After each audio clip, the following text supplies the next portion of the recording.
generally, and I'm happy to be at a conference where, there really isn't the question, or I haven't heard as much of the talk of, well, why talk about TV? TV's dying anyway. Linear content is dying anyway. What's the point in that? And I'm really, really happy to be here, where I've heard a number of times from different people from the broadcaster side, from people from the advertiser side, people from a telco side even, that they see actually that there's still some growth and a lot of potential in TV to be harnessed. And so the answer is obviously no, but I want to show you anyway and give you numbers, because there's actually facts behind that why TV is not dead yet. One of the numbers and one of the facts is that actual TV spend in Europe, so what advertisers put into television as advertising, is growing, and it's growing pretty stable. I mean, don't make mistakes, digital is gaining, and digital is kind of overrunning pretty much every other channel, but TV is stable for now. The reason why that is, I don't have slides for that, but I can give you a quick example, is an advertiser wants reach concentrated. So if you're a supermarket or a pharmacy or anyone who wants to have people in their stores on Monday morning, you don't just need a certain amount of reach, 80% reach, 90% reach. You need it to happen on Sunday evening or Saturday evening to impact the next day. This is something that digital still struggles with. So you can have the best content on YouTube, but you have to force people to watch the content on Sunday night. It's impossible. So that's one of the things why people still spend money on television. Another thing is, by any kind of modeling, any kind of scientific study that does return on investment figures, especially for things like retail, banking, telecoms, essentially anything where there's a call to action for consumers, TV still gives the best ROI, so the best return on the money. It's because it's actually kind of measurable, and we're very thorough and we're very critical in measuring TV, and it's actually very, very granular. There is still, I would say, a wild ecosphere in measuring some of the digital formats, especially when it's not online video, but any kind of display. It's difficult to measure, and the impact is actually questionable sometimes. Another fantastic argument for TV is that when we just look at what the big ones are doing, and by the big ones I mean companies worldwide who spend more than $1 billion in advertising per year, and so P&G, Unilever, and so on, they've actually cut for the third year in a row, they've started cutting digital budgets globally and reallocating them to qualitative digital, but also back to TV, some of them, because they saw it's fantastic to have, a lot of followers, but I actually need to sell my products. And when I cut TV, I don't know how it works, but actually I lose sales, and I lose this very, very important foot traffic to store effect that comes with TV. But my favorite argument of them all, and in the future I'm just going to keep showing this slide, is if you look at the TV advertising spendings of the major American media conglomerates of today, so Amazon, Alphabet, and Facebook. Funny enough, this was actually published in print, so it makes it even more funny. So they're actually growing. So Alphabet, Google, obviously with their hardware products as well, Facebook with a lot of image campaigning, and Amazon, obviously, because they're a retailer in the end, they're dramatically increasing their spend in TV. Not just increasing their spend in TV, but they're orientating a lot of their own marketing strategies to be focused around TV, which is amazing to me. I wouldn't have expected it, but it's a good proof for me to dismiss anyone who says TV is actually dying. Well, it's not dying, so we can always say it continues not to happen, but we and I, coming from the ad tech world, I'll tell you a little bit more about that in the end, we know that it's not dying, but it needs to change. It needs to learn from digital, because largely we still measure, we still analyze, plan, and recalibrate TV the same that we've been doing it for 30 years now, for 20 years in some markets. So we need to learn from digital. We actually need to learn to work with the technology and with the data that we have already started working in digital and using the same for TV, because the data is already there. From the perspective of the advertisers, when you ask them today, what do you have in digital, what you're missing in TV, and what you want TV to also have? They come up grossly with about 4 categories. One is precision and targeting. I'm able to go to online and on Facebook, log on, and actually target the segments that I want. I don't have to go males 20 to 39. I can actually go males interested in luxury, living in a city, and so on. So it's much, much more precise, and I can target them. Second thing is transparency. So when I want to see, or people are now blaming YouTube and blaming Facebook a lot for visibility and these things. I can measure TV, but who's going to transparently tell me how many people have actually seen my ad, how many people have actually seen how many seconds of my ad, and where have they gone afterwards? It's not really transparent in that sense. The third thing is control. So right now it's still normal that if you have a TV campaign, maybe you have a strategic session with your agency in November, then you campaign planning in the agency from, I don't know, January to February, and then the campaign runs on Easter in April sometime. And then something happens during the campaign and you can't really react, you have to wait for the next campaign. And you can't even look at what your competition is doing because it's already too late. So in digital it's obviously much faster. You can control, you can actually, in terms of programmatic, something we'll see in a second, react instantly. And we have the technology and have the data today already available to do the same in TV, so why aren't we doing it? And that ties in with the same last point, which is speed. So speed, not just speed as a reactionary term, but speed to be able to react to whatever's happening out there. So something is happening on the news, or on a soccer match, and people are reacting on Twitter instantly. Why not adapt your TV strategy to pick up on that and multiply it? And all of these arguments, all of these points have one thing in common, and the answer is data. So by using data that is already in there, that is already informing the television industry, coming from, for example, telcos who offer TV as a product to their subscribers, we can use that data to make TV a better experience for everyone. Of course, the subscribers involved. And in terms of how, one of the main things how we use it better is we're not utilizing the best possible technology and the best possible data to address the right people. I mean, we know typically where to find people in TV. We know that people with this interest group and with this social demographic cluster, what they're watching based on ex-post analysis. But we're not actually using their actual behavior, so the way that they judge with their remote and with their time to address and readdress them on television. And we can actually do that. And the reason why we can do that is actually IPTV or any kind of digital or internet-based TV technology.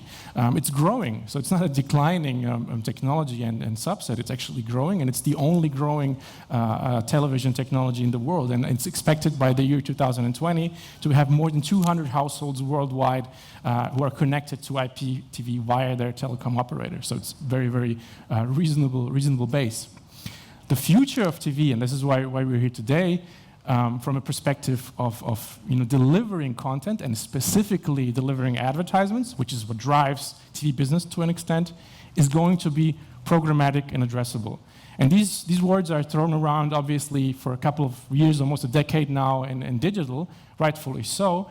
In television, they're thrown around more from a perspective in 5 years, in 10 years, it's going to be programmatic and addressable. And very few people and very few technologies and companies actually deliver that on a scale today. To give you an idea what that actually means for television and how these things are going to change is we have to dissect programmatic and addressable. Programmatic on one side means that whoever is delivering television to the households, maybe the IPTV, the telco provider, will actually be the one who's serving an ad to the household. And that ad won't just happen to be bought 60 weeks in advance, 2 months in advance. It will actually be on a platform where it can be booked and bid for, hopefully also in real time someday. So just as in online, you will have real-time bidding and real-time booking and real-time delivery of these programmatic ads. So programmatic means essentially a way that this ecosphere selects who has the highest bid and who gets to have the contact with the household. On the other side, we have the other dimension, which is addressable TV. So that has less to do with who bids and who buys the contact with the household, and it has more to do with actually what does the household actually see, what is delivered to them.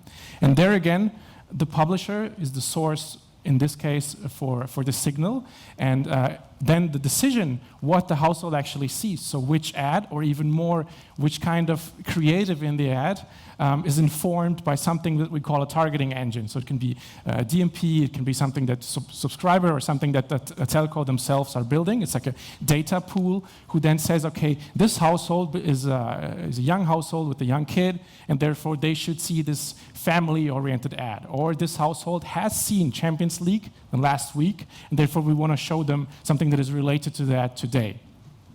So obviously different households will be seeing, and different users will be seeing different ads on their television. Put these things together, and then you have really programmatic and addressable. You have that companies, agencies, and advertisers are bidding in real time, and that the engine is deciding in real time who gets to have the contact with the household. And on the other side, you have different ads served to different people at the same time. We're away from this, I would say, between 5 to in some markets 15 years for this to already happen. That's not just because of the technology. The technology is largely already there in its pieces. It's there because some of the largest players in the industry, namely some broadcasters, some large media agency groups, they're obviously interested in keeping the status quo in the sense that this model is much, much more complicated, much more granular, and it's necessary that maybe other players receive a share of the delivery of the ads rather than them just selling traditionally as it was yesterday. In some European markets, based on what they call HBB TV technology, and based on some first addressable TV cases, for example, Sky in the UK and the cluster is very, very interesting. The way that you can already see today in some markets is very simple. You have a content stream, so you have a program in the background, and there is some kind of overlay that is in some way related to the content. That's already actually a first real execution of the way that we could actually use addressable TV. But imagine that you don't see an overlay, that you actually see content in an ad or not in an ad that's actually tailored to you based on what you've seen 30 seconds ago or a month ago. So it's a completely different dimension of that. And the benefits for all of us, including at the end of the day, the households and the audiences are going to be multiple. One thing is retargeting. So the holy grail that large advertisers such as P&G want is, I want to retarget someone who has seen my linear TV ad already. So it may be that they have seen the ad on a very traditional, very, very linear channel a month ago, but I want to retarget them. I want to know exactly who I'm serving the second ad to. Or I want to stop after the third ad. That's what we call frequency capping in digital.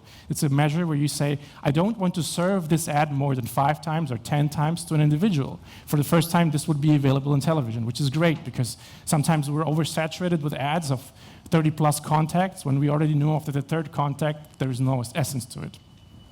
Another thing is the dynamic creatives. I touched on this. So it's not just that different advertisers might be shown to different people, but the same advertiser might actually in real time be able to adapt the ad based on the data, based on the metadata around it. So I mentioned before, let's say there's a Volvo ad, and then you have one household that has a kid in the household, and you know that based on the content what they're watching, and based on what you know from their metadata in the household. And you have another household which is, I don't know, a single higher earning potential, higher earning young professional, and you would be able to serve them dynamically different ads based on that information. A third thing is something that is much simpler, but also it's a way of how technology makes these things much more accessible, which is A/B testing. If you go on a page today like Trivago or Booking.com, chances are that you will have 10 or 15 different pages when you visit them at the same time, but you won't even notice because the changes are very, very small, and they do A/B testing. And in TV, when you wanted to do A/B testing in the last decades, you would have to have a subgroup or a focus group or test the actual ads for weeks in the larger market and then maybe test version A with version B. With this technology, you could actually put 10 to 15 ads out there at the same time with, let's say, different URLs, different product descriptions, and so on, and you can instantly see with feedback from maybe your website, so how many people actually land on your website, what's working and what's not working.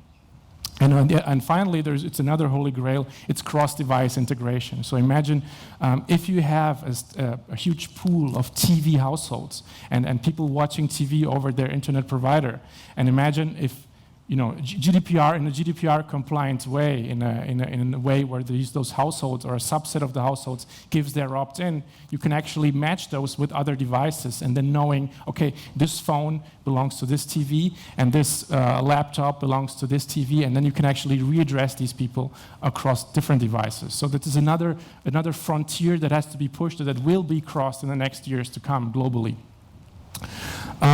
But how do we get there? And getting there is now obviously the stage in the industry where we are in the middle of it. And coming from a telco perspective, who are sitting often on this data and who have the access to these clients, they approach this obviously from the technological perspective. So they say, okay, how can we reach ads, or how can we place ads and to reach these households? How can we do things like ad ingestion, ad replacements on our own content, on foreign content, third-party content, which is a very, very correct question to ask to how to solve it technologically. But a much more important question might be, if you can reach them technologically, which ad are you going to serve to what person?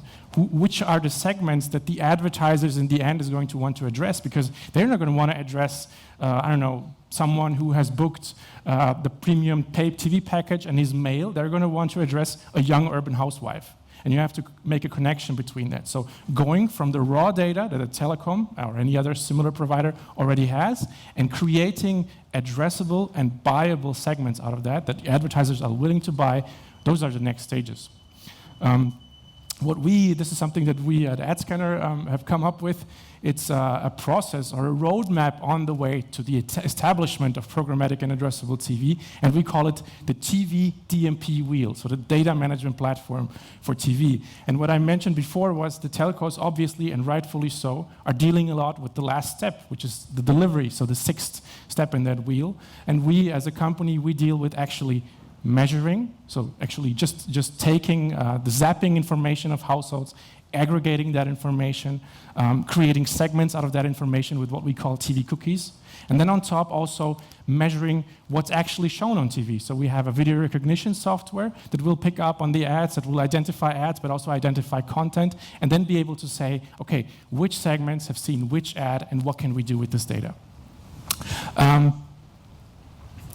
So just a quick note about AdScanner, so you can find me later and we talk about that. If you're interested in how this can impact on broadcaster side, so channels, how they can improve their sales, improve their portfolio, and improve their content portfolio, I would say. And on the other side, telcos, if they want to find out not just which content to buy, but also how to position themselves as a media house, which we have seen today a number of times. So do I set up my own content? Do I just go into data warehousing? Do I start making segments out of my households? Am I allowed to do that? What am I not allowed to do in terms of GDPR? And really, how do I sell this data to whom externally? Because the buyers are there. We're being constantly approached by the likes of large multinational conglomerates who say, I want to buy TV data. I want to address people digitally based on what they've seen in TV. And I want to build TV to address these people in TV also. So if you have any questions, I'm here for you. And if not, maybe see me later. Thank you.